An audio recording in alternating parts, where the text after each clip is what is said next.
محب وطن کمانڈوز کی ایک سنسنی خیز داستان جو دفاعی وطن کے ساتھ ساتھ وادی کشمیر کو بھارتی درندگی سے بچانے کے لیے پچھلی 7 دہائیوں سے مسلسل دشمن کے سینے پر مونگ دل رہے ہیں۔ کہانی کی طرف بڑھنے سے پہلے آپ سے گزارش ہے کہ چینل کو سبسکرائب کیجیے اور ویڈیو کو لائک کیجیے۔ آئیے کہانی کی طرف چلتے ہیں۔ 6 کے 6 رینڈیئر گاڑی کو لے کر برف کے میدان میں چل پڑے۔ عمران نے پولینا سے پوچھا، یہ فرشتہ صفت آدمی کون تھا پولینا؟ پولینا نے اردو میں کہا، یہ ایک الگ کہانی ہے، اسے بیان کرنے کی ضرورت نہیں۔ اس بڑے تھیلے میں ہمارے لیے خشک خوراک موجود ہے، ایک چھوٹی کلہاڑی ہے جس سے ہم درختوں کی شاخیں کاٹ کر آگ جلا سکتے ہیں۔ عمران نے کہا، ہم کس طرف جا رہے ہیں؟ پولینا نے کہا، یہ ہماری زندگی کا سب سے لمبا اور تکلیف دہ سفر ہے۔ ابھی میں تمہیں کچھ نہیں بتا سکتی کہ ہم کہاں جا رہے ہیں، بس اتنا ہی کافی ہے کہ ہم روس کے شہروں سے دور ہوتے جا رہے ہیں۔ ساری رات گاڑی برف پر چلتی رہی۔ آسمان پر صبح کا اجالا پھیلنے لگا۔ عمران درمیان میں 2-3 بار سو بھی گیا تھا۔ برف کا میدان ختم ہو گیا اور دن کے اجالے میں بڑی بڑی چٹانیں اور جنگل نظر آ رہے تھے۔ پولینا نے جنگل میں ایک جگہ گاڑی کھڑی کر دی۔ ہم نے تھیلے میں سے خشک روٹی اور خشک گوشت نکالا۔ میں نے کلہاڑی کی مدد سے درختوں کی شاخیں کاٹ کر آگ روشن کر دی۔ پولینا نے ایک کیتلی میں برف ڈال کر اسے پگھلایا۔ ہم نے پانی پیا۔ رینڈیروں کے آگے خشک جاڑیوں اور بعض درختوں کی پتوں والی جاڑیاں کاٹ کر ڈالی۔ رینڈیئر مزے سے یہ چارہ کھانے لگے۔ ہم نے خشک گوشت کو گرم کیا اور خشک روٹی کے ساتھ کھانے لگے، پھر چائے بنا کر پی۔ پولینا نے کہا، ہم یہاں کچھ دیر آرام کریں گے، جانوروں کو بھی آرام کی ضرورت ہے۔ میں پہلے سوؤں گی۔ اور وہ وہیں اپنے لمبے کوٹ میں سمٹ سمٹا کر لیٹ گئی۔ تھوڑی دیر بعد عمران کو اس کے ہلکے ہلکے خراٹوں کی آواز آنے لگی۔ عمران دوسری طرف منہ کر کے بیٹھ گیا۔ اس نے اپنے بائیں جبڑے کے نیچے آہستہ آہستہ 2-3 مکے مارے، گلے کو دبا کر نیچے سے اوپر کیا اور دوسرے لمحے منہ سے وہ چھوٹی سی سٹین لیس سٹیل کی ٹیوب نکال کر اسے دیکھنے لگا۔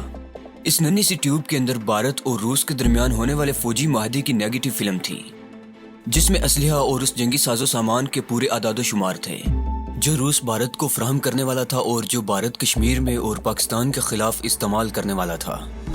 اس فلم کو عمران نے اپنی جان سے لگا کر رکھا ہوا تھا، اور اس وقت اس کی زندگی کا سب سے بڑا مقصد اس فلم کو پاکستان کی حکومت کے حوالے کرنا تھا، تاکہ پاکستان اپنے دشمن نمبر 1 بھارت کے جنگی عزائم سے باخبر ہو سکے۔ عمران نے فلم کی ٹیوب واپس اپنے گلے کی پاکٹ میں چھپا دی۔ پولینا گہری نیند میں سو رہی تھی۔ اس روز آسمان پر بادل گہرے ہو رہے تھے، لگتا تھا کہ برف باری ہوگی۔ پولینا 2 گھنٹے سونے کے بعد اٹھ بیٹھی۔ عمران نے کہا، بادل گہرے ہو گئے ہیں، برف گرنی شروع ہو گئی تو مشکل پیش آئے گی، بہتر ہے کہ یہاں سے نکل چلیں۔ انہوں نے جانوروں کو دوبارہ گاڑی کے آگے باندھا، چیزیں سنبھال کر تھیلے میں بند کی اور آگے چل پڑے۔ آگے برف سے ڈھکے ہوئے چٹیل میدان نہیں تھے، بلکہ زمین اونچی نیچی تھی۔ بڑے بڑے پتھر اور برف سے ڈھکی ہوئی چٹانیں بھی تھیں، اور جگہ جگہ برج کے برف پوش درخت بھی تھے، جن کی وجہ سے جانوروں کو اور گاڑی کو چلنے میں دقت پیش آ رہی تھی۔ پولینا کہنے لگی، معلوم ہوتا ہے ہمیں گاڑی کو یہیں کہیں چھوڑنا پڑے گا، لیکن خیر ابھی تو چل رہے ہیں۔ کچھ دور جانے کے بعد دوبارہ برف کے میدان شروع ہو گئے۔ دوپہر کو انہوں نے ایک جگہ چند لمحوں کے لیے ٹھہر کر برف کچل کر چائے بنائی اور ایک خشک روٹی اس کے ساتھ کھائی اور پھر آگے چل پڑے۔ پولینا نے نقشہ دیکھ کر معلوم کر لیا تھا کہ وہ صحیح راستے پر جا رہے ہیں۔ جیسے ہی شام ہوئی برف گرنی شروع ہو گئی، ساتھ ہی تیز ہوا بھی چلنے لگی۔ پولینا اس ملک کی رہنے والی تھی، کہنے لگی، لگتا ہے برفانی طوفان آ رہا ہے، ہمیں ابھی سے رات گزارنے کے لیے کوئی محفوظ جگہ بنا لینی چاہیے۔ کچھ سیاہ بادلوں اور کچھ شام کا اندھیرا چھانے کے باعث راستے کی سمت صحیح رکھنا بھی مشکل ہو رہا تھا۔ ایک جگہ 2-3 چٹانیں زمین سے باہر کو نکلی ہوئی تھی، برف زیادہ گرنے لگی تھی اور ہوا بھی طوفان کی شکل اختیار کر رہی تھی، اور اس کا شور بلند ہو رہا تھا۔ پولینا نے چٹان کی اوٹ میں گاڑی روک کر جانوروں کو کھول کر دوسری چٹان کی اوٹ میں بٹھا دیا۔ دونوں رات بسر کرنے کے لیے کوئی جگہ تلاش کرنے لگے۔ جس چٹان کی اوٹ میں انہوں نے گاڑی روکی تھی، اس کی دوسری جانب چٹان کی دیوار کے ساتھ ایک گڑھا سا بنا ہوا تھا۔ گڑھے کے اندر برف جمی ہوئی تھی۔ عمران نے کلہاڑی کی مدد سے برف کو کھرچ کر اتنی جگہ بنا لی تھی کہ اس میں دونوں گھس کر لیٹ سکتے تھے۔ چٹان کی اوٹ کی وجہ سے اس طرف برف کے طوفان کو چٹان نے روک رکھا تھا۔ پولینا نے کہا، چلو کہیں سے گری پڑی شاخیں وغیرہ لا کر آگ جلا کر تھوڑا کھا پی لیتے ہیں، برف زیادہ گری تو کچھ نہیں ملے گا۔ کلہاڑی لے کر ادھر ادھر جاڑیاں تلاش کرنے لگے۔ ایک جگہ 2 جاڑیاں مل گئیں۔ عمران نے کلہاڑی چلانی شروع کر دی۔ پولینا شاخیں اکٹھی کرتی جاتی تھی۔ نرم شاخیں انہوں نے جانوروں کے آگے ڈال دیں اور سخت شاخیں جلا کر انہوں نے آگ روشن کر کے چائے بنائی۔ थोड़ा थोड़ा खुश्क गोश्त थैले से निकाल कर खाया और सूखी रोटी के 3-3 टुकड़े चाय में डिबो कर खा लिए। इसके बाद वो गड्ढे में घुस कर बैठ गए। गड्ढा चट्टान के थोड़ा अंदर तक चला गया था, जिसके बायस बर्फ उनके ऊपर नहीं गिर रही थी। झाड़ी की चंद एक शाखें लाकर इमरान ने गड्ढे के ऊपर भी डाल दी थी। दोनों साथी अंधेरे में बैठे थे और बातें करने की कोशिश कर रहे थे, क्योंकि बाहर बर्फ के तूफान ने शोर मचा रखा था। साइबेरिया की यख बस्ता हवाएं चीखें मारती हुई चल रही थी। सारी रात बर्फ का तूफान चलता रहा। दोनों किसी वक्त सो जाते और किसी वक्त तूफान का शोर उन्हें जगा देता। इस तरह सारी रात गुजर गई। दिन चढ़ा तो तूफान गुजर चुका था। इमरान ने गड्ढे के ऊपर पड़ी हुई झाड़ियों को एक तरफ हटाया तो बहुत सी बर्फ उसके ऊपर गड्ढे में आकर गिरी। वो मुंह सर लपेट कर गड्ढे से बाहर निकल आए। हर तरफ बर्फ की सफेद चादर बिछी हुई थी। हल्की हल्की बर्फ अभी तक गिर रही थी। वो बर्फ में से गुजरते रेंडीरों के पास आ गए। रेंडीरों में से 2 गायब थे, सिर्फ 4 बाकी रह गए थे। पोलिना ने कहा, रात को बर्फ के शोर में मैंने बेड़ियों की चीखों पुकार सुनी थी। दोनों जानवरों को बेड़िए उठा कर ले गए होंगे। बाकी जो जानवर बच गए थे वो भी अपनी असल जगह पर नहीं थे, बल्कि वहां से कुछ फासले पर चट्टान के ऊपर बैठे थे। उन्होंने यही 4 रेंडियर गनीमत जाने और इन्हें गाड़ी के आगे लाकर जोत दिया। पोलिना ने नक्शा निकाल कर देखा, कहने लगी, हमें अब मगरिब की सिमत जरा और बाएं जानिब होकर सफर करना होगा। ये देखो, नक्शे पर ये जो निशान लगे हैं, ये मुल्क ईरान और रूस की सरहद का पहाड़ी सिलसिला है। हमें इन पहाड़ियों की दूसरी तरफ जाना है और हम ईरान की सरहद में दाखिल हो जाएंगे। इमरान ने पोलिना से कोई सवाल ना किया कि इन पहाड़ियों में हम कब पहुंचेंगे, और ईरान की सरहदी पुलिस हमें पकड़ ले तो हम क्या कहेंगे कि हम कहां से आ रहे हैं। वो जानता था कि ईरान का सरहदी पहाड़ी सिलसिला वहां से बहुत दूर वाक़ है। वो दिन भी इनका सफर में गुजर गया। रात उन्होंने एक जगह बर्फ के अंदर घुसकर गुजारी। बर्फ के अंदर बिल्कुल सर्दी नहीं थी और वो बड़े आराम से सोते रहे। अगला दिन तुलू हुआ तो वो फिर चल पड़े। बर्फबारी रुक चुकी थी और बर्फ के मैदान भी जैसे खत्म हो रहे थे। एक जगह उन्होंने ऊंची जगह से झांक कर दूसरी तरफ देखा। नीचे नशेब में कुछ खेत दिखाई दिए। पोलिना ने किसी कदर खुशी का इजहार करते हुए कहा, खुदा का शुक्र है हम रास्ते से भटके नहीं। दूसरे ये कि बर्फानी मैदान खत्म हो गए हैं। मुझे ये कज़ाख का इलाका लगता है। अगर ये कज़ाखी है तो हमें यहाँ से रेलगाड़ी मिल सकती है। इसके आगे हमाओं की सतह मुर्तफा होगी और फिर ईरान रूस का पहाड़ी सिलसिला शुरू हो जाएगा। उन्होंने फिसलनी गाड़ी यानी सल्ज और रेंडियर वहीं छोड़ दी और पैदल सफर शुरू कर दिया। वो निशेब में उतर कर खेतों में आ गए। ये जवार के खेत थे, 3-4 छोटे से खेत थे। पोलिना ने कहा, इसका मतलब है कि नजदीक ही कोई गांव जरूर होगा। वो दोपहर तक चलते रहे।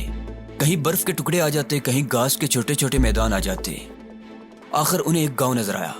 ये 10-12 झोंपड़े नुमा मकान थे। पोलिना ने एक औरत से रूसी जुबान में गांव का नाम पूछा। उसने कोई नाम बताया। दोनों ने कुछ देर बातें की। उस औरत का आदमी भी आ गया।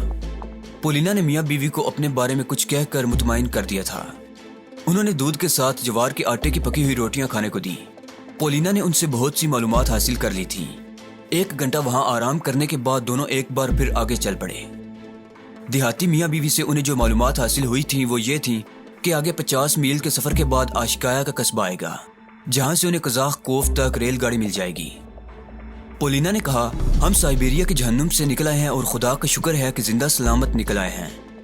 अब हम जनूब मगरिब की तरफ सफर कर रहे हैं। अगरचे इस इलाके में भी कहीं कहीं जमी हुई बर्फ के टुकड़े नजर आ रहे थे, मगर यहाँ साइबेरिया वाली कातिल सर्दी नहीं थी। उन्होंने बमुश्किल चंद मील का फासला तय किया था कि रात हो गई। रात उन्होंने वही मैदान में जगह बनाकर गुजार दी। देहाती खातून ने उन्हें जवार की कुछ रोटियां दे दी थी। उन्होंने सोने से पहले आग जलाकर चाय बनाई और जवार की रोटी उसके साथ खाई। वो अपने गर्म लिबादों में ही घुस कर सोए रहे। रात किसी न किसी तरह गुजर गई। अगले दिन फिर पैदल सफर शुरू हो गया। पोलिना की वजह से वो ज्यादा पैदल सफर नहीं कर सकते थे। दिन में बमुश्किल 3-4 घंटे सफर करते। अब कहीं कहीं रास्ते में आबादी आ जाती थी जहां उन्हें खाने पीने को मिल जाता था। चौथे रोज दोपहर के बाद वो आशिकाया के कस्बे में पहुंच गए। यहां से उन्हें कज़ाख कोफ तक ट्रेन पकड़नी थी। वो रेलवे स्टेशन पर आकर बैठ गए। रेलवे स्टेशन पर उन्होंने गाड़ी का पता किया तो मालूम हुआ कि वहां से शाम के बाद एक ट्रेन कज़ाख कोफ के बड़े कस्बे तक चलती है। इसके बाद आगे कोई रेलवे ट्रैक नहीं है। शाम को उन्होंने आशिकाया के स्टेशन पर ही खाना खाया। पोलिना के जिस दोस्त ने पोलिना के फरार का बंदोबस्त किया था, उसी ने उसे कुछ रूबल भी दिए थे जो रास्ते में उनके काम आ रहे थे। शाम हो गई तो प्लेटफॉर्म पर एक ट्रेन आकर लगी। उसमें कुछ देहाती मुसाफिर पहले से बैठे थे। पोलिना का रूसी होना इमरान के बहुत काम आ रहा था। उसी ने रेल की टिकट खरीदे। उसके लिए रूसी जुबान कोई मसला न था। वो इन्हीं लोगों में से थी और किसी को उस पर शक भी नहीं पड़ सकता था। वो दोनों भी ट्रेन में सवार हो गए। इमरान ने देखा कि देहाती मुसाफिरों में कुछ मुसाफिर एक दूसरे से फारसी भी बोल रहे थे। ये मुसलमान थे और उन्होंने या तो ताजिकिस्तानी चौगोशा टोपियां पहन रखी थी या बड़ी खूबसूरत पगड़ियां बांधी हुई थी। ये सुर्खो सफेद सेहतमंद लोग थे। स्टेशन पर उसने कुछ मुसाफिरों को नमाज पढ़ते भी देखा। ट्रेन रवाना हो गई। वो एक खास रफ्तार से चल रही थी। दोनों जानिब रात का अंधेरा गहरा हो रहा था। सफर बड़ा लंबा था। ये सफर 3 दिन तक जारी रहा। चौथे रोज ट्रेन कजाखकोफ के स्टेशन पर जाकर रुक गई। ट्रेन से उतरकर पोलिना और इमरान रेलवे स्टेशन के अहाते में एक जगह बेंच पर बैठ गए। दिन का वक्त था। नाश्ता उन्होंने रास्ते में ही एक स्टेशन पर उतरकर कर लिया था। पोलिना ने सबसे पहले नक्शा देखा और कहने लगी, यहाँ से अमाओ का इलाका शुरू हो जाता है। हमें इस मैदान को उबूर करना है। इसके आगे रूस और ईरान का दरमियानी सरहदी पहाड़ी सिलसिला शुरू हो जाएगा। इन पहाड़ों की दूसरी तरफ ईरान का मुल्क है। इमरान ने पूछा कि अमाओ का मैदानी या पहाड़ी इलाका हमें किस तरह उबूर करना होगा? क्या वहां से कोई सवारी वगैरह मिल जाएगी? इसके जवाब में पोलिना ने कहा, जहां तक मुझे इल्म है इस नीम पहाड़ी इलाके में रूस की सरहद तक ऊंटों के काफले आते जाते हैं। हम भी किसी काफले में शामिल हो जाएंगे। तुम यहीं बैठो, मैं पता करके आती हूँ कि यहाँ काफले कहाँ से जाते हैं। इमरान को स्टेशन पर छोड़कर पोलिना काफले का पता करने चल दी। पोलिना को ये बड़ी सहूलत थी कि वो रूस की बाशिंदा थी और रूसी जुबान बोलती थी। कुछ देर बाद वापस आई तो कहने लगी, यहाँ करीब ही एक सराय है, वहां से काफले ईरान की सरहद की तरफ जाते हैं। एक काफला कल मुंह अंधेरे रवाना होगा। मेरा ख्याल है हमें आज की रात कारवां सराय में ही गुजारनी चाहिए। चलो आओ। कारवां सराय वहां से ज्यादा दूर नहीं थी। कारवां सराय का एक बड़ा मेहराबी दरवाजा था जिसके अंदर बड़ा वसी अहाता था। दोनों जानिब मुसाफिरों की रिहाइश के वास्ते छोटी छोटी कोठड़ियां बनी हुई थी। अहाते में एक जानिब बहुत से ऊंट बैठे जुगाली कर रहे थे। कुछ ऊंटों पर सामान लादा जा रहा था। पोलिना ने एक कोठड़ी किराए पर ले ली। कोठड़ी में पुराना कालीन बिछा था। मैले मैले गौ तकिए पड़े थे। कुछ पुराने कंबल भी पड़े थे। पोलिना ने काफले के लीडर को रूसी सरहद तक 2 आदमियों का किराया अदा कर दिया था। रात गुजर गई। 10-12 ऊंटों पर मुश्तमिल एक काफला मुंह अंधेरे रवाना हो गया। पोलिना और इमरान एक ही ऊंट पर सवार थे। काफला अमाओ की सतह मुर्तफा पर दिन के 12 बजे तक आहिस्ता आहिस्ता सफर तय करता रहा। दोपहर को एक जगह पड़ाव किया गया। यहाँ मुसाफिरों ने खाना वगैरह खाया और काफला फिर आगे रवाना हो गया। इसी तरह काफला 3 दिन तक सफर करता रहा। चौथे रोज काफला रूस के सरहदी कस्बे अमाओ पहुंच गया। यहाँ से पोलिना और इमरान को एक पहाड़ी सिलसिले को उबूर करके ईरान पहुंचना था। ये बड़ा कठिन सफर था, लेकिन इसके सिवा कोई चारा भी नहीं था। अमाओ के कारवां सराय में कुछ देर आराम करने और पहाड़ी सफर में काम आने वाला कुछ सामान खरीदने के बाद पोलिना और इमरान पहाड़ों की तरफ रवाना हो गए। खुश्क खुराक और पानी का काफी जखीरा प्लास्टिक की बोतलों की शक्ल में उन्होंने अपने पास रख लिया था। पहाड़ी सफर बड़ा जान जोखों का काम था। दिन में वो बड़ी मुश्किल से 3-4 घंटे की मुसाफत तय करते। पोलिना के पास जो छोटा सा नक्शा था वो इनकी रहनुमाई कर रहा था। एक पहाड़ से उतरते तो दूसरे पहाड़ की चढ़ाई शुरू हो जाती। इसी तरह सफर करते करते उन्हें 2 हफ्ते गुजर गए। आखिर पहाड़ों का दुश्वार गुजार सिलसिला खत्म हो गया और सामने मैदान नजर आने लगा। वो एक जगह कमर के साथ बंधा हुआ सामान उतार कर बैठ गए। उनके पास खुराक और पानी का जखीरा तकरीबन खत्म हो गया था। सारा दिन और सारी रात उन्होंने इसी जगह आराम किया। दूसरे दिन वो जनूब मगरिब की सिमत चल पड़े। यहाँ बड़ी खुश्क सर्दी पड़ रही थी। शुमाल की जानिब कोय अलबर्ज की चोटियां बर्फ से ढकी हुई थी। इन्हें एक छोटा सा गांव नजर आया। ये ताजिक मुसलमानों का गांव था। अभी तक वो रूस के इलाके में ही थे। उन्होंने गांव की मस्जिद के इमाम से मुलाकात की और उन्हें अपनी सारी सरगुज़श्त सुना दी। इमाम मस्जिद ने बड़ी हमदर्दी का इजहार किया। इमाम मस्जिद फारसी जुबान बोलता था मगर थोड़ी थोड़ी उर्दू भी बोल लेता था। इमाम मस्जिद की जुबानी उन्हें मालूम हुआ कि वहां से ईरान की सरहद 10-15 किलोमीटर के फासले पर थी और वहां रूसी सरहद पर रूस की बॉर्डर पुलिस और ईरानी सरहद पर ईरान की बॉर्डर पुलिस तैनात थी। इसके अलावा दोनों जानिब दोनों मुल्कों की गश्ती पुलिस पार्टियां भी जीपों पर गश्त लगाती रहती थी। इमाम मस्जिद ने कहा, कोई चिड़िया भी सरहद पार करे तो दोनों तरफ की बॉर्डर पुलिस को खबर हो जाती है। इमरान ने इमाम साहिब से पूछा, इन हालात में आप हमें क्या मशवरा देते हैं? इमाम मस्जिद कहने लगे, मैं आपको एक आदमी से मिला देता हूँ। वो गैर कानूनी तौर पर ईरान आता जाता रहता है। वो बड़े भरोसे का आदमी है। अगर वो राजी हो गया तो तुम्हें अपनी हिफाजत में ईरान पहुंचा देगा। ये बड़ी माकूल तजवीज़ थी। उसी रात इमाम साहिब ने पोलिना और इमरान को उस खास आदमी से मिलवा दिया। उसका नाम शहरयार था। शक्ल ही से स्मगलर लगता था। उसने दूसरी रात पोलिना और इमरान को रूस और ईरान की सरहद पार करा दी।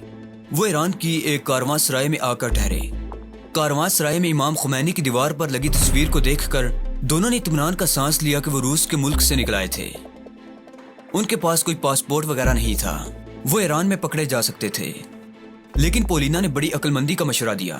اس نے عمران سے کہا، بہتر یہی ہے کہ ہم کسی قریبی قصبے یا شہر کے پولیس اسٹیشن میں جا کر پولیس کو صاف صاف سارے حالات بیان کر دیں، اور میں اس کے ساتھ ہی ایران میں سیاسی پناہ حاصل کرنے کی درخواست دے دوں گی۔ تم پاکستانی ہو، تم بھی یہی کہنا کہ تم روس کی سیاحت کو آئے تھے کہ روسی پولیس نے پکڑ کر سائبیریا بھیج دیا۔ ایران اور پاکستان کے بڑے اچھے تعلقات ہیں، مجھے یقین ہے کہ ایرانی حکام تمہیں پاکستانی سفارت خانے کے حوالے کر دیں گے۔ عمران نے کہا، اور اگر انہوں نے تمہیں بھی روسی سفارت خانے کے حوالے کرنے کا فیصلہ کر لیا تو کیا کرو گی؟ پولینا نے کہا، میں تو روسی حکومت کے ظلم و ستم سے تنگ آ کر ایران سے سیاسی پناہ کی درخواست کروں گی۔ وہ مجھے روسی سفارتکاروں کے کیسے حوالے کر دیں گے؟ روسی سفارتکار تو مجھے اسی وقت گرفتار کر لیں گے۔ مجھے یقین ہے کہ ایرانی حکام میرے ساتھ بھی ہمدردی سے پیش آئیں گے۔ یہ فیصلہ کرنے کے بعد وہ ایرانی سرحد کے کسی قریبی شہر کی طرف چل پڑے۔ شہر میں پہنچنے کے بعد انہوں نے اپنے آپ کو پولیس کے حوالے کر دیا، اور دونوں نے وہی بیان دیے جو حقیقت پر مبنی تھے۔ بہرحال پولیس نے انہیں حراست میں لے کر تہران کے پولیس ہیڈ کوارٹر پہنچا دیا۔ ایرانی انٹیلیجنس اور ایرانی پولیس کے 2 افسروں نے پولینا اور عمران سے پوچھ گچھ شروع کر دی۔ پولینا اور عمران نے جو صحیح صورتحال تھی وہی بیان دہرا دیا، اور کہا کہ ہم لوگ روس کی جیل سے فرار ہوئے ہیں اور سائبیریا کے برفانی صحرا عبور کر کے ایران پہنچے ہیں۔